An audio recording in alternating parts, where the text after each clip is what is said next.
Oh yeah. Oh no. Okay. Oh. Oh. You think I'm gonna say this trip changed my life? Think again.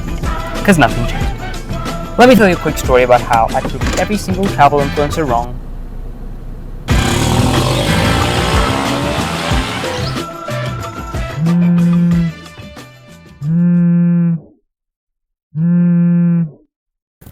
Hello. Okay, listen, so Yeah. Fujairah just told me that we're going to Dubai. Wait, say that again. We're going to Dubai. Okay, flying. No, driving. Driving from Bahrain. Yeah, all the way. Since when was this a thing? He just told me this morning, and also, we're taking the bikes. Huh? Okay, hold up. Let me get this clear for you. We're going 851.7 kilometers from Bahrain to Dubai through Saudi to airtight immigration checks with one adult, one semi-adult, two almost adults, 5 suitcases and 3 bikes. And we did exactly that. 4 a.m. departure time, people.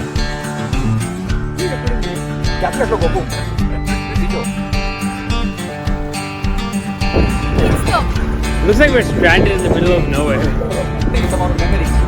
Shopping spree, go.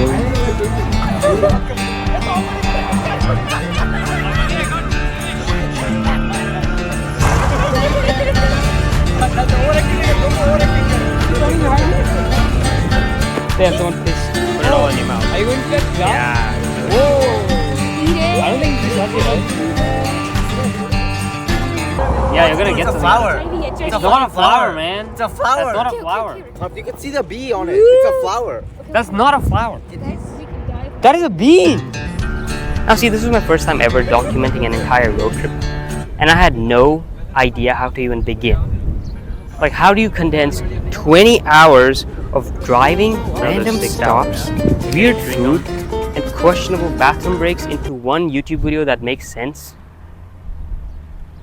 So I turned to the so-called experts, the OG travel vloggers with their cinematic drone shots, epic background music, and voices that sound like they're narrating a documentary about innocence. And after watching them for hours and hours, I said to myself, bullshit. The number of people who say this trip changed my life after going to like Alaska? What's in Alaska that's not in other snowy covered mountain regions in the world? Don't pretend like you discovered enlightenment after watching a moose cross the road. It felt just so dramatic, and I knew I didn't want to be a part of that crowd.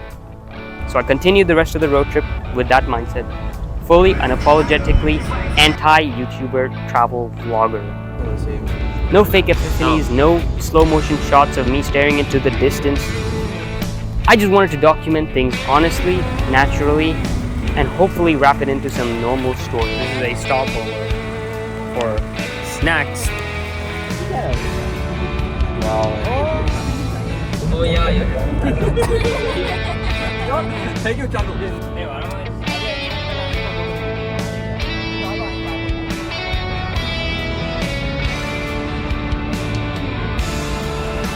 Yeah, I have that video of you speaking. Yeah, I have all the power. Abu Dhabi has arrived, but there is still 1 more hour. 1 more hour for the road trip.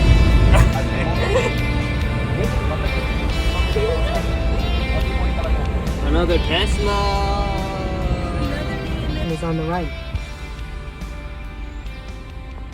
Huh? Hotel page. Oh wow! So here's the thing, right? When you first said we were going to Dubai to ride our bikes, my mind immediately went to the worst case scenario. I imagined tents, not the glamorous Pinterest glamping style ones.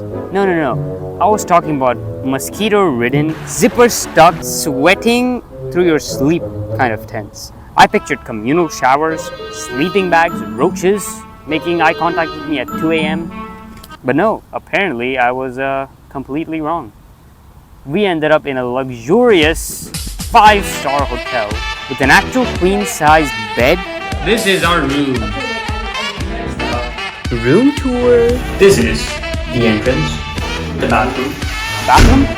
I still don't know how to process it. It had translucent doors. You know those ones that seem very luxurious and stylish, but also kind of make you question your privacy. That's not it. The bike. First. The bed.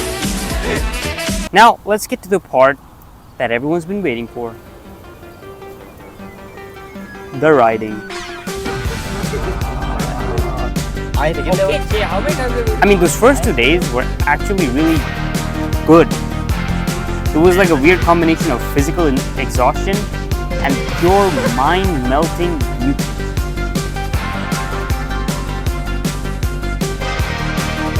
We're at the bike park right now. So far, you know, this place actually looks not even like UAE. It looks like it's from UK or something. Like there's trees here. There's grass. We were riding through scenes that looked like someone had AI generated Dream Road. Like, how is this real?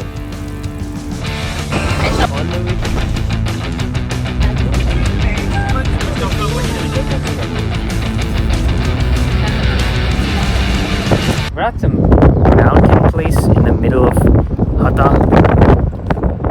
I have no idea where, but it's really cool.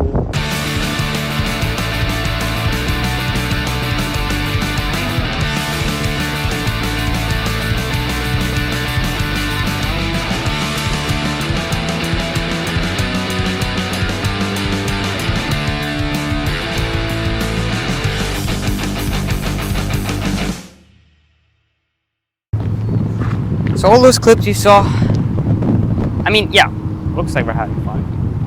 The smiles were real, the banter was non-stop, bikes were moving, sun was out. Like, what more could you ask for? But I'm gonna say something that might be a little annoying. Something felt missing. And I know I literally said at the start that I wasn't looking for some big life-altering epiphany, that I just wanted to go out and have a good time. I meant that. But still, I don't know, there was this weird void, like everything was technically perfect, but just slightly off. So naturally, my brain spiraled into overthinking mode. What's wrong? What's missing? Why doesn't this feel as fulfilling as I thought it would? And I wasn't expecting to feel that way. I thought I'd be laughing, sweating, maybe a little sore, but definitely not questioning the emotional weight of the trip. I mean, I just wanted it to click, you know? I wanted to feel like, yes, this is why I came. Instead, I was just sitting there wondering if I'd somehow missed the memo on how to fully enjoy something. Still, I held onto the hope that maybe the big moment was just around the corner, because day 3 was that crown jewel of the whole trip. The one everyone circled on their calendars, the can't go wrong, zero disappointment day. I mean, this place was built like a video game. Bike trails, pump tracks, bouldering walls, skate zones, climbing towers. It was a playground for grown-up kids with too much energy and poor judgment. Wow. And of course, the zip line. Plan is, we're gonna do a zip line. Not any zip line, a 600 meters above sea level. Harness and a prayer kind of zip line. Okay. Somewhere deep down, I started thinking, maybe this is it. This is the missing piece, the rush, the shock to the system that'll finally wake me up from this weird emotional autopilot. So the build-up began. All eyes on the cable, the gear, the flight path. The moment, this is going to fix it. This is gonna make it all click. This will be the scene where I finally feel that cinematic, slow motion, wind in my face kind of clarity. Right? Jai Mata Ji, Jai Shri Krishna, bye bye. Bye bye.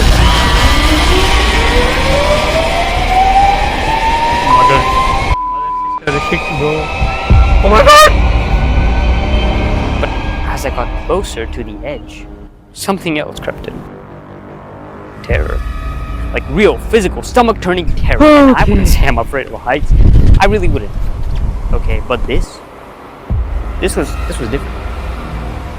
This wasn't, oh no, I'm high up. This was, I might actually be the first ever person to hit a bird mid-flight and spiral into a tree kind of fear. I mean, just look. Correct. West. This is some physics-defying nonsense. Oh no.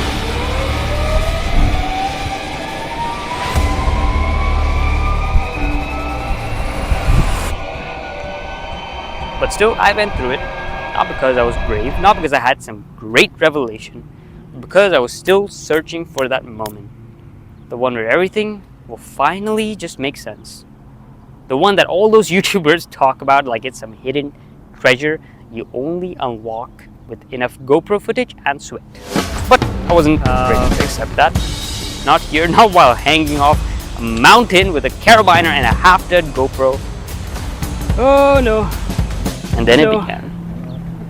Okay. Oh, oh, oh.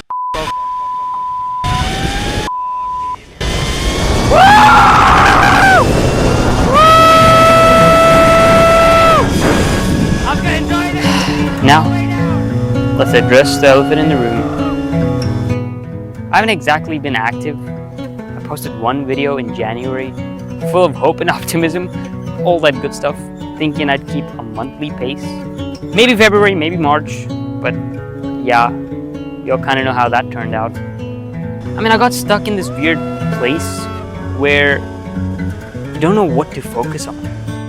I mean, it's not like I wasn't trying to carve out whatever time I could. 2 days a week at best, maybe a few scattered hours elsewhere. And I know this is gonna sound cringy, but creative work doesn't always run on a schedule. You can't force it when you head somewhere else. So when this trip came up, I was excited for sure, the trip itself, but more than anything, it felt like a second chance to make something again. That was real, something I could actually finish. And after we did this one big thing, the zipline 600 meters above sea level, with the wind howling in my ears, your stomach doing cartwheels, I was like, okay, that must have been the moment, right? But then it just wasn't. I came down, unhooked the harness, looked around. Yeah, it was cool, it was beautiful, slightly terrifying. That was it. No epiphany, no grand realization. Just adrenaline and a mild headache. I don't mean to sound ungrateful. Okay, it was an adventure, for sure, but it felt like there was supposed to be more. Like I was waiting for some invisible switch to just flip, but it just didn't. I kept wondering, is this all it? Because if this is what those YouTubers were calling life-changing, then man, they have a very generous definition of change. For the rest of the day, I just wondered if this was it. I mean, yeah, this is what I wanted from the beginning. Not to be a typical travel YouTuber and pretend like this moment has completely rerouted my life, but I think deep down, I kind of wanted to be proved wrong. I was hoping there was some kind of change. This was the first time it hurt to be right.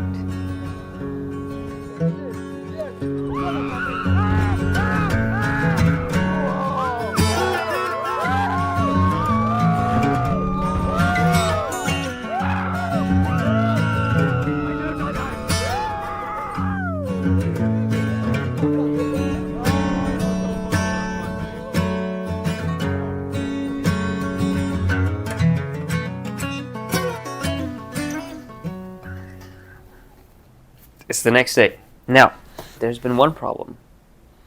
I've woken up late. It's almost 11 a.m. right now. Okay, I just got dressed. Everyone else is outside doing whatever they are doing. And to make it better, or worse, depending on how you look at it, there was no plan. No grand adventure lined up. I mean, as tempting as it was to spend the rest of the day basking in the AC, ordering overpriced iced coffee to the room every 5 minutes, something in me just wouldn't let that happen. Like anyone would. There were only 3 days left and I couldn't waste one waiting for someone to make a plan for me. So I left. No itinerary, no objective. I YOLO'd the hell out of that day. I hopped on the first metro, just blindly got on, and figured I'd let the city take me places. And as the train started moving, and that automated voice started listing all the stops, I realized I have no idea absolutely where to get off. Like, what even is Burjaman? Should I go there? Is that a place or perfume? But then I saw Deira. Something clicked, a faint memory from when I was a kid. I'd been there before. And that random last minute decision, that was finally it. I only spent an hour and a half there, but for some reason, that was enough. Because something happened during that time that didn't happen on a zipline, or a pump track, or a scenic mountain ride. Something finally clicked. I realized I'd been looking in the wrong places the whole time. I kept chasing this moment, this life-changing event, movie-ending freeze-frame experience that would somehow rewire me. Turns out, jumping from 600 meters doesn't magically make you wise. I was navigating without GPS, getting mildly lost, sure, but that was what finally gave me that rush I'd been waiting for. It was the realness. At that moment, I realized the thing that actually changes you is not the travel activities you plan. It's not the vlog-worthy shots or adrenaline spikes. It's travel itself. Chill out. Bye-bye. Travel is like a constant stream of unpredictable problems. You get lost, found you my forget kind. where you kept your wallet, your eSIM Then stops Mr. working, subscribe. you're sweating in a place that apparently doesn't care about shade. And through all of that, you adapt, you find solutions, you move. Slowly, it reshapes the way you see everything. It's 1 a.m. We're finally home. I realized maybe this wasn't about some big cinematic event. Maybe it was about all the little moments of chaos that you just somehow survive. Say the magic word. That was a real thrill. Not the drop, not the hype, just the unknown.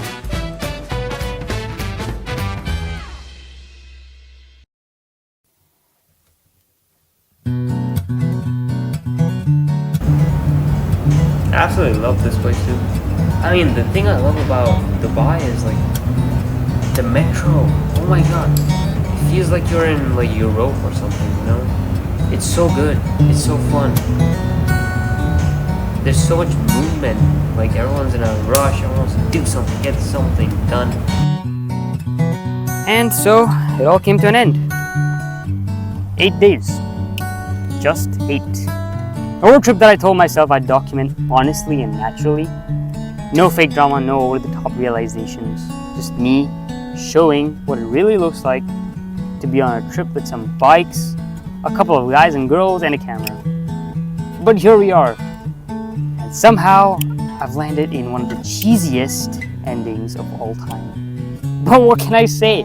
This is the truth.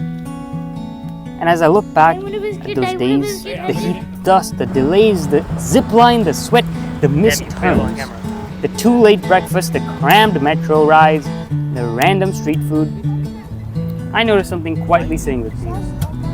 A new kind of certainty. A certainty that everything I thought I wanted from this trip, the structure, the highlights, the cinematic climax, was never the point. The real thing I walked away with was the uncertainty. The chaos, the constant act of reacting and adjusting and finding beauty in the mess. And somehow, that brought me joy. Real joy, not the loud, explosive kind you scream into a GoPro. The silent, psycho kind. The kind that creeps in when your plan goes off track, but something better takes its place without you even realizing it. It completely rewired the way I look at traveling now. I mean, because traveling isn't really about where you go. It's about how you handle the fact that you don't know what comes next. It's about getting lost. It's about having a plan and watching it crumble and then somehow making that rubble into something better than the plan ever was. And to think all of this happened in just 8 days, it feels unbelievable. But it happened. This actually happened. And now, all I look forward to is the next chance, the next random moment I get to say yes without no. What I'm saying is to feel alive, not because everything went wrong. Are we excited to go back to Bahrain? Yuck, yuck, yuck. But because I made it through when everything was wrong in the best way possible. And I think that's what traveling is. It's a mirror. It doesn't show you the version of yourself you want to. It shows you the version you become when things don't go your way. So yeah, the 8-day past version of me, you wouldn't believe a word of this. But me right now, I believe it. Complete.